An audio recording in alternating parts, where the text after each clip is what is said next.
عز بن حكيم عن أبيه وجده أنه سمع رسول الله صلى الله عليه وسلم يقول في قوله تعالى: كنتم خير أمة أخرجت للناس.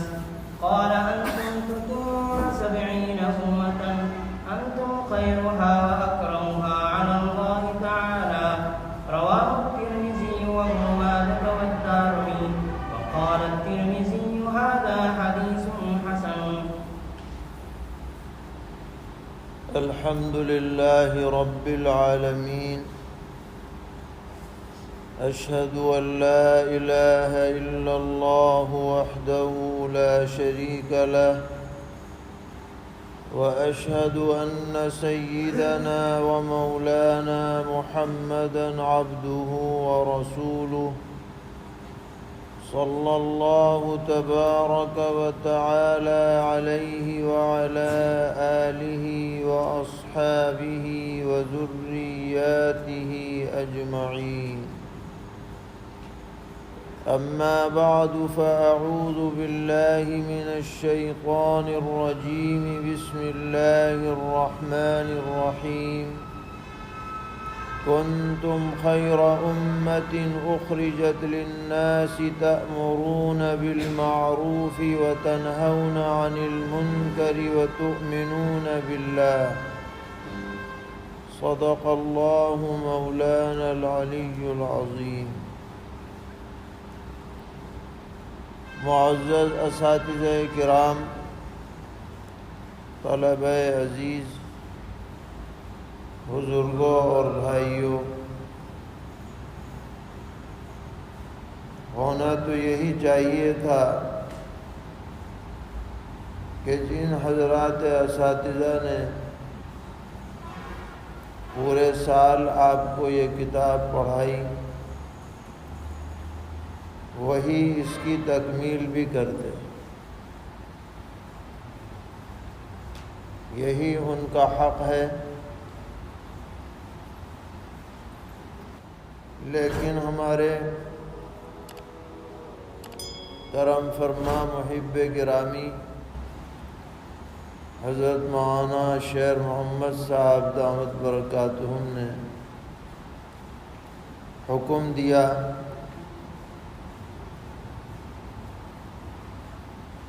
تو ان کے حکم کی تعمیل میں اور یہ سوچتے ہوئے کہ اس سے ان کو دلی مسرت ہوگی اور نبی اکرم علیہ الصلاۃ والسلام کا ارشاد عالی ہے کہ کسی مومن کے دل کو خوش کرنا یہ بھی ایک نیکی ہے. اس کو ملحوظ رکھتے ہوئے یہاں پر حاضری دی گئی اور اللہ تعالیٰ کی توفیق سے کچھ عرض کرنے کا ارادہ ہے. اور جو بھی عرض کیا جائے گا یہ کوئی ایسی بات نہ ہوگی جو آپ نے نہ پڑھ رکھی ہو یا آپ کے اساتذہ نے نہ بتائی ہو. کوئی ایسی نئی بات نہیں. تو یوں سمجھ لیجئے کہ جو آپ نے پڑھا ہے اسی کا تکرار ہو رہا ہے.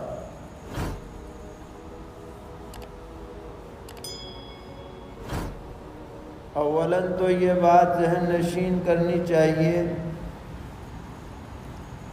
کہ ہمارے درس نظامی میں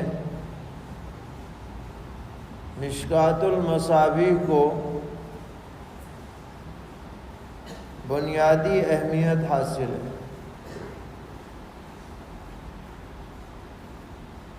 اسی لیے دارالعلوم دیوبند میں ہم لوگ جب پڑھتے تھے تو یہ 2 حصوں میں ہوتی تھی. جلد اول ایک استاذ کے پاس، جلد ثانی دوسرے کے پاس. لیکن حضرات اکابر نے یہ محسوس کیا کہ سال بھر ہر جلد 1 گھنٹے میں ہونے کے باوجود اس کے مباحث پر کما حقہ گرفت نہیں ہو پاتی، اور جو احادیث اس مجموعے میں موجود ہیں ان پر طالب علم کی نظر کم سے کم 1 مرتبہ تو پڑھی جانی چاہیے۔ اب ہوتا یہ تھا کہ سال کے آخر ہوتے ہوتے روا روی میں پڑھائی ہوتی تھی، تو پھر یہ فیصلہ کیا گیا کہ اسے 3 حصوں میں کر دیا جائے تاکہ استاذ کو بھی سہولت ہو اور طلباء کو بھی اس سے زیادہ فائدہ ہو، اور 6 گھنٹوں میں سے 3 گھنٹے موقوف علیہ کے سال میں صرف مشکات کو دیے جاتے ہیں، یعنی آدھا وقت پورا ضابطے کا آدھا وقت اس کتاب کو دیا جا رہا ہے۔ اسی سے آپ اس کی اہمیت کا اندازہ لگا سکتے ہیں۔ اور تجربہ یہ ہے کہ جو طالب علم مشکات شریف کو اچھی طرح پڑھ لیتا ہے اس کے لیے دور حدیث کے مباحث سمجھنے میں زیادہ دشواری پیش نہیں آتی۔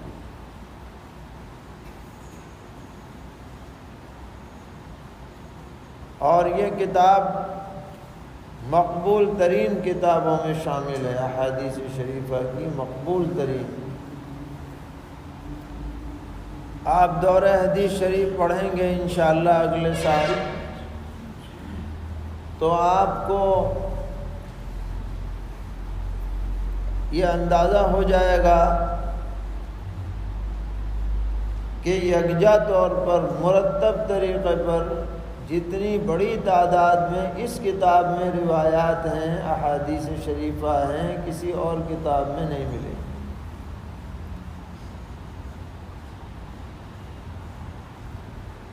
صحیحین کے اندر ساری روایتیں تو ہیں نہیں، بخاری شریف میں تکرار بھی بہت ہے، مسلم شریف کے اندر سندوں کا تکرار بہت ہے، اگرچہ ایک مضمون کی روایتیں سب یکجا ہیں۔ نسائی میں بہت تکرار ہے، پڑھیں گے آپ۔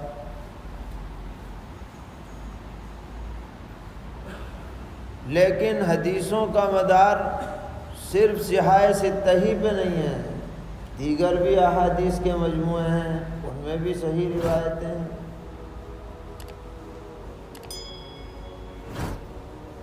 تو اس بات کی ضرورت تھی کہ ایسا مجموعہ تیار کیا جائے جس سے عوام و خواص سب کو فائدہ اٹھانا آسان ہو جائے۔ تو محی السنہ علامہ بغوی رحمۃ اللہ علیہ نے اللہ کے فضل سے یہ کام انجام دیا، اور مصابیح السنہ کے نام سے انہوں نے کتاب لکھی، صرف حدیثیں تھی اس میں، راوی کا بھی نام نہیں تھا، کس صحابی سے مروی ہے اور کس کتاب سے لی گئی ہے یہ بھی نہیں، بس انہوں نے 2 فصلیں بنا دی، پہلی فصل میں صحیحین کی روایتیں اور دوسری فصل میں دیگر کتابوں کی روایتیں، حوالہ کچھ نہیں۔ تو علامہ خطیب تبریزی کے استاد ہیں علامہ طیبی، انہوں نے خواہش ظاہر کی کہ یہ بڑی مفید کتاب ہے مصابیح السنہ، مگر اس میں اگر یہ 2 کام ہو جائیں تو اور فائدہ بڑھ جائے، صحابی کا نام آ جائے، حوالہ آ جائے، رواہ الترمذی، رواہ البخاری یا متفق علیہ جیسا بھی۔ تو علامہ خطیب تبریزی رحمۃ اللہ علیہ نے اپنے استاد گرامی کی خواہش کی تعمیل کرتے ہوئے یہ مشکات المصابیح نام سے کتاب مرتب فرمائی، اور 2 فصلوں کو برقرار رکھا، تیسری فصل اپنی طرف سے بڑھائی جس میں 1511 روایتیں مزید انہوں نے شامل کر دی۔ اس طرح سے کل روایتیں ہو گئیں 5945، اور اس میں تکرار نہیں ہے، جو روایت بھی ہے بس ہے، تھوڑا بہت الفاظ کا فرق ہو تو الگ ہے۔ اس اعتبار سے یہ بڑی جامع ترین کتاب ہے، اور جو ہمارے عزیز طلباء اس وقت اس کتاب کی تکمیل کر رہے ہیں، ہم ان سے یہ گزارش کریں گے کہ اس کتاب سے دوستی کر لیں، یعنی جو دوستی اب سال بھر کی ہوئی ہے یہ زندگی بھر کی ہو جائے۔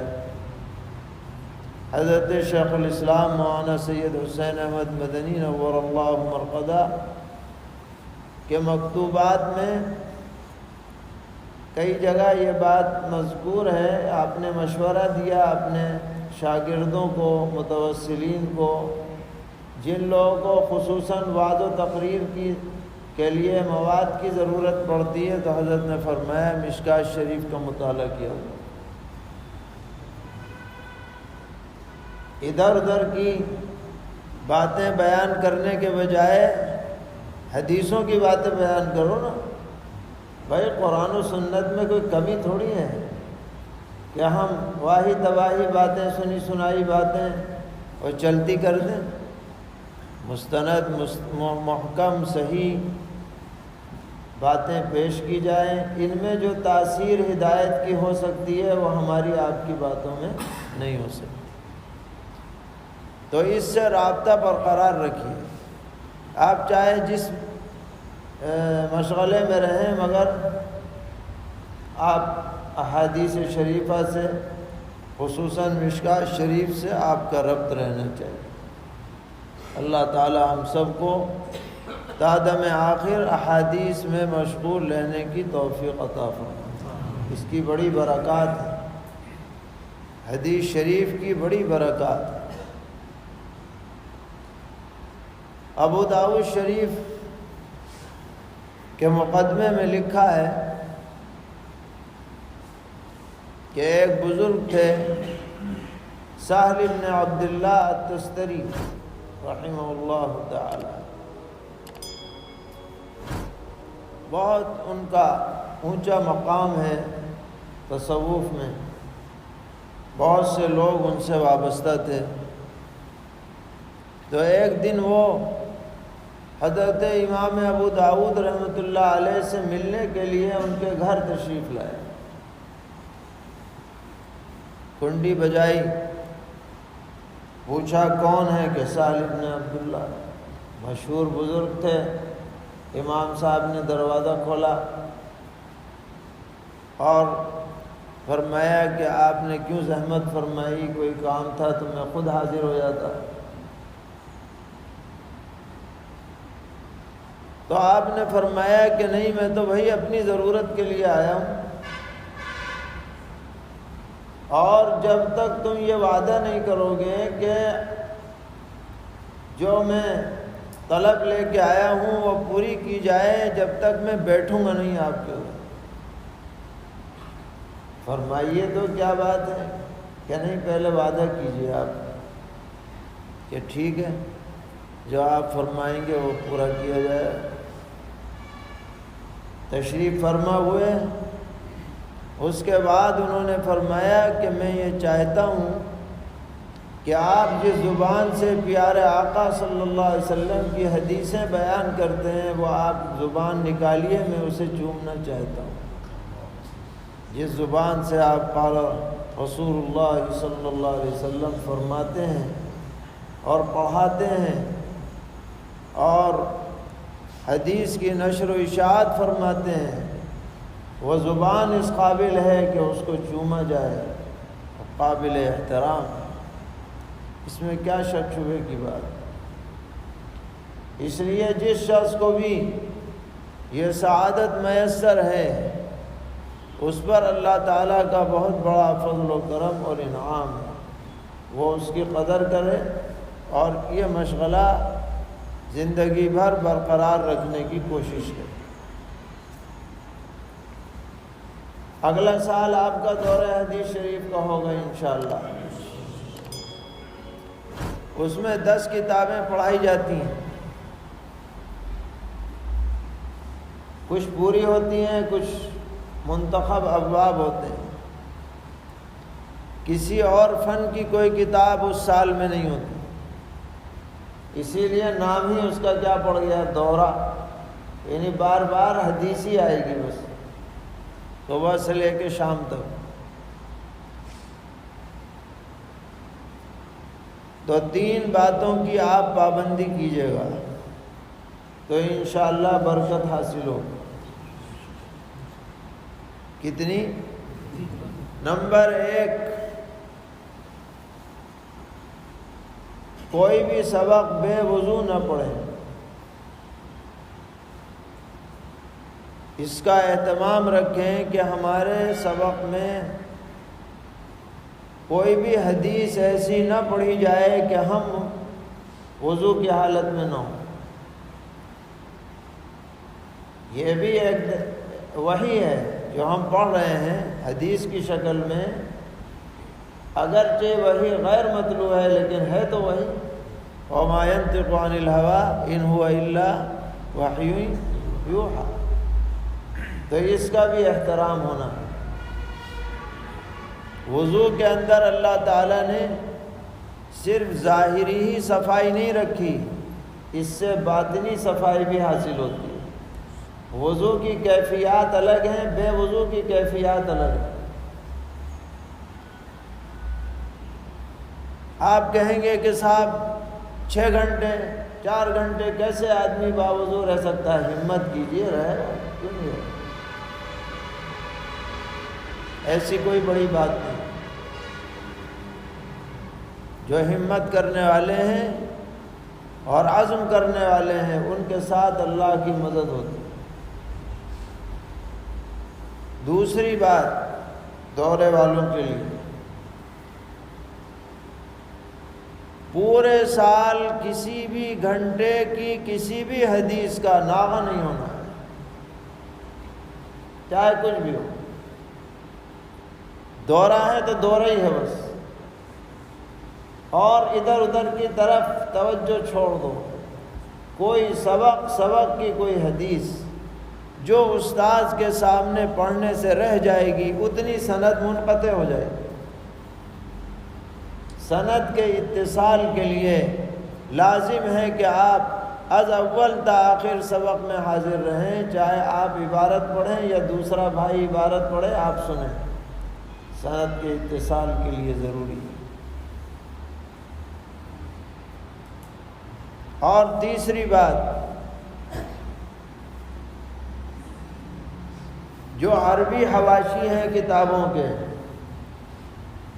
دورے کی کتابوں کے جو عربی حواشی ہیں، انہیں آپ ضرور پڑھ لیجیے۔ اگر آپ کی اپنی ذاتی کتاب ہے تو اس میں خاص چیز آئے اس پہ لائن لگا دیجیے، کیونکہ یہ جو چھوٹے چھوٹے حواشی ہیں یہ بڑے بڑے مضامین کا خلاصہ ہے۔ یہ اگر ذہن نشین ہو جائیں گے تو احادیث کا سمجھنا کیا ہے، آسان ہو جائے گا۔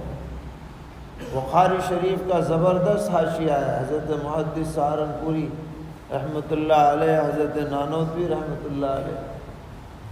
ترمذی شریف پر حاشیہ ہے، اور اس میں جو العرف الشذی لگی ہوئی ہے جو اب چھپتی ہے، حضرت علامہ کشمیری کی تقریرات کے خلاصے ہیں۔ ابو داؤد کا حاشیہ بہت شاندار ہے، حضرت مولانا محمد حیات سنبلی رحمۃ اللہ علیہ کا ہے۔ تو ان سے آپ قطع نظر نہ کریں، حاشیہ اس کا بھی شاندار ہے، مشکات کا۔ اور زیادہ اردو شروحات پر بھروسہ نہ کریں، منع نہیں کرتے ہم اردو سے، لیکن بنیاد آپ کی کیا ہے، عربی، اسے آپ سمجھنے کی کوشش کریں گے تو راستے کھلیں گے، سینے کے اندر وسعت آئے گی، علم میں گہرائی آئے گی۔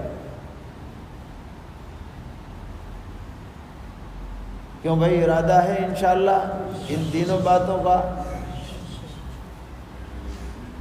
اب یہ آخری روایت ہے جو دراصل ایک آیت کی تفسیر ہے، اور وہ آیت امت محمدیہ کے لیے بہت بڑی بشارت بھی ہے، اور بشارت کے ساتھ ساتھ ذمہ داری کی طرف بھی اشارہ کرنے والی ہے۔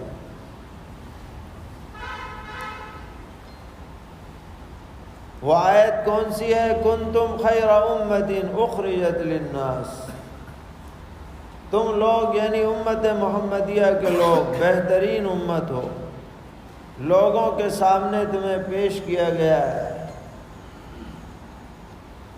یہ تو ہو گئی بشارت، تعریف، تعارف، جو بھی کہہ لو۔ مگر اگلا جز کیا ہے؟ یہ تمہارا کام ہے، ڈیوٹی ہے، ذمہ داری ہے۔ تأمرون بالمعروف وتنہون عن المنکر وتؤمنون باللہ، اچھائیوں کو پھیلاؤ، برائیوں کو مٹاؤ، ایمان لوہا لاٹ رکھو، مضبوط ایمان ہو تمہارا، یہ تمہاری ذمہ داری ہے۔ اسی کی تشریح فرماتے ہوئے پیغمبر علیہ السلام اس حدیث میں ارشاد فرماتے ہیں، انتم تتمون 70 امتا، تم تکمیل کرنے والے ہو 70 امتوں کی۔ اکثر حضرات شارحین نے یہاں پر 70 سے عدد مراد نہیں لیا بلکہ کثرت مراد لی، کیونکہ عدد میں انحصار کرنا بہت مشکل ہے۔ کس کس کو گنو گے؟ کبھی کم رہ جائیں گے، کبھی زیادہ رہ جائیں گے۔ لہذا صحیح بات یہ ہے کہ آپ یہ فرما رہے ہیں بہت سی امتوں کی تم تکمیل کرنے والے ہو، اور تم انتم خیرها واکرمها علی اللہ تبارک و تعالی، تم یعنی امت محمدیہ ان امتوں میں سب سے افضل ہو اور اللہ کی نظر میں سب سے زیادہ باعزت۔ آپ نے بخاری شریف کی روایت پیچھے کہیں پڑھی ہوگی کہ سرور عالم صلی اللہ تعالی علیہ وسلم نے فرمایا کہ امت محمدیہ اور دیگر امتوں کی مثال ایسی ہے جیسے ایک مالک نے ایک مزدور رکھا، صبح سے لے کے دوپہر تک 1 روپے، اس نے کام کیا 1 روپیہ دے دیا۔ دوسرا مزدور رکھا، دوپہر سے لے کر کے عصر تک 1 روپیہ اس کا بھی طے ہوا، اس نے کام کیا، اس کو بھی 1 روپیہ مل گیا۔ تیسرا مزدور رکھا عصر سے مغرب تک، مگر اس کے لیے اجرت مقرر کی 2 روپے، وقت کم ہے، اجرت کیا ہے؟ زیادہ ہے۔ تو ان پہلے مزدوروں نے اعتراض کیا کہ لو میاں ہمیں تو گھنٹوں کام لے لیا، ملا 1 روپیہ، اور ان سے مختصر کام لیا، ملے 2 روپے۔ تو مالک نے کہا کہ یہ بتاؤ تم سے جو معاہدہ ہوا تھا اس میں تو کوئی کٹوتی نہیں ہوئی، تم سے 1 روپے کا معاہدہ ہوا، تمہیں 1 روپے ملا، ان سے 2 روپے کا ہے، انہیں 2 روپے ملیں گے۔ اسی طرح امت محمدیہ کا حال ہے، مختصر مدت ہے اس کی، عمر کم ہے، مگر اجر و ثواب اللہ اکبر، ذخیرہ ہی ذخیرہ ہیں، جو سمیٹنا چاہے سمیٹ لے۔ عمر کتنی ہے؟ 60 سے 70 سال، پہلے ہوتی تھی 1000 سال، 800 سال، 900 سال، 700 سال، 250 سال، 300 سال۔ یہاں پیغمبر علیہ السلام نے فرمایا میری امت کا اوسط 60 سے 70 اور 70 سے آگے بہت کم لوگ جائیں گے، اس سے پہلے نمٹ لیں۔ ہوتا بھی یہی ہے، مگر اللہ کی شان کریمی دیکھیے، اب رمضان آنے والا ہے، 1 شب قدر میں عبادت کرو 83 سال لکھے جائے. 10 شب قدر مل گئی 830 سال، 20 مل گئی 1660 سال، 30 مل گئی 2490 سال خالی شب قدر، اور دیگر جو پورے سال عبادت کرو وہ الگ. اور ایک روایت میں آپ نے پڑھا ہوگا کہ جو آدمی جمعے کی نماز کے لیے پیدل جاتا ہے تو ہر قدم پر 1 سال کی عبادت کا ثواب. اب اگر 1000 قدم پہ جا رہا ہے تو 1000 سال کی عبادت کا ثواب مل گیا. تو اکرمھا علی اللہ تبارک و تعالی ہوا کہ نہیں ہوا؟ اجر و ثواب میں اضافہ ہوا کہ نہیں ہوا؟ لیکن خالی اسی پہ خوش نہ رہو کہ بھائی ہم خیر الامم ہیں، خیر امت ہیں، فلاں. ذمہ داری بھی ادا کرنی پڑے گی، اور وہ کیا ہے؟ اصلاح، امت کی اصلاح. اور اصلاح جب ہوگی جب اپنی اصلاح پہلے ہو. خالی دوسروں کو کہنے سننے سے کام نہیں چل سکتا جب تک کہ آدمی خود اپنے بارے میں فکر مند ہو. بہرحال اللہ تعالیٰ نے جو ہمارے لیے خیر کے فیصلے فرما رکھے ہیں ہمیں اس پر شکر گزاری کرنی ہے، اور اللہ سے دعا کرنی ہے کہ اللہ تعالیٰ اپنے دین کی خدمت میں تا زندگی لگائے رکھے، کوتاہیوں کی وجہ سے اپنی نعمت اور انعامات سے محروم نہ فرمائے. اللہ تعالیٰ اس ادارے میں بھی خیر برکت کے فیصلے فرمائے، تمام ضروریات کا غیب سے تکفل فرمائے، ہر قسم کے داخلی خارجی شرور و فتن سے محفوظ رکھے. وصلی اللہ تعالی علی خیر خلقہ محمد وآلہ وصحبہ اجمعین برحمتک یا ارحم الراحمین.